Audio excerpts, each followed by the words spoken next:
He gave them time to heal because his students couldn't deal. This week, an economics professor at Yale gave his students the option of not taking the midterm exam because some of them were all shook up about the election, even before the election had been called for Donald Trump. Students at another Ivy League college, Cornell, never heard of it, held a cry-in on the quad. University of Kansas. University of Kansas had therapy dogs, poor dogs, to comfort the students. And according to the Wall Street Journal, students at the University of Michigan went to the Student Affairs office to play with coloring books and Play-Doh. All right. Terry. Yeah. Do you think this is just some kind of temporary thing? I have a feeling, like when I went to the debate at Hofstra, I saw a lot of kids for Trump. When I was at Berkeley, I think so too. When I was at Berkeley, there were no conservatives out walking around. That was 25 years ago, and now do you think there were even none, or were they just were they hiding? They were hiding. That's exactly right. But when I was at Hofstra for the debates, there were kids out there. Trump, and that's new. Well, we just said this. I think whether you like this or not, this is freeing.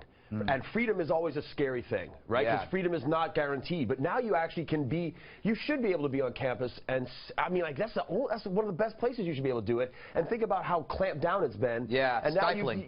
I mean, suffocating. So it is liberating. You're welcome, left wing. You're welcome. You're free now. You know, it's interesting, Kat, because you get a lot of complaints from comedians who go to campuses who say they can no longer do the kind of material because it's stifling. They will disinvite speakers. So maybe this is it. This is where, you know, this is the end of that. It should be, and especially if you oppose Trump. I wrote a piece about this, and it was called "Class is being canceled because Trump won is why Trump won." Yeah. Right. And that's just the truth. People are not thinking, oh, wow, these kids are so upset and they're missing class. Maybe I should have thought about what I did. They're thinking, that's why I did it. Right. Yeah, exactly right. And it's not surprising. It's not surprising. If they can't see Trump's name in chalk without, like, freaking out, needing a safe space, I'm very not at all surprised that when they have to think of, oh, he's the actual president, how they'd have a hard time dealing with that. And even they're saying, you know, it's personal, I'm worried about my family, I'm worried about this, I'm worried about that. Okay, kindergartners, people in the first grade that live in broken homes, go to school every day, and they don't have their teachers giving them notes saying, okay, yeah, you're going through a tough time, so you don't need to learn to read an ad. That's not how the world works, and they've created this so much more than anybody's racist uncle or whatever it is that they're saying is causing this. So hopefully they'll realize it. It's really up to whether or not they can get it together. Right on, yeah. Tires? You came from a broken home. Oh, yeah, broke as hell. Because you sat on it and it broke. That's a joke about how big you are. Was it? Thanks, Mom. Oh, my God. It was. He's the largest unsafe space. I went to college. Yeah. I went to school in Nebraska, so I had to walk in the snow uphill both ways. And you're grateful. Stuff like that. I think it's not so much the kids, the college kids or whatever.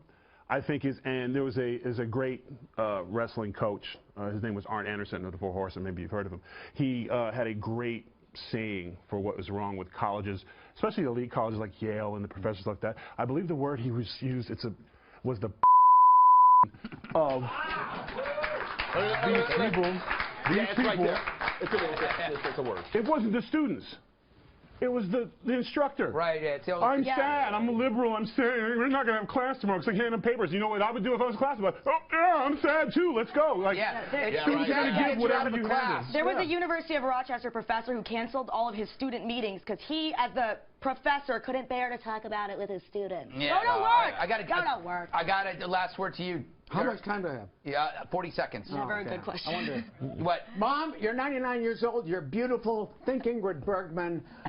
Every morning in my life when I was living, I woke up to breakfast. I came home to dinner. She mended. She patched my clothes. She was my nurse. She was a doctor. She kept the family together. She cooked. She cleaned. She had 5 family. Yeah. She put me to school. She never complained. And then I went to college and met feminists who told me that my mother was a failure. Right. That's true. Yeah, but that's true. God bless your mom. I love you and thank you and all your generations. Hey, that's nice, man. All right. I call that a grand slam.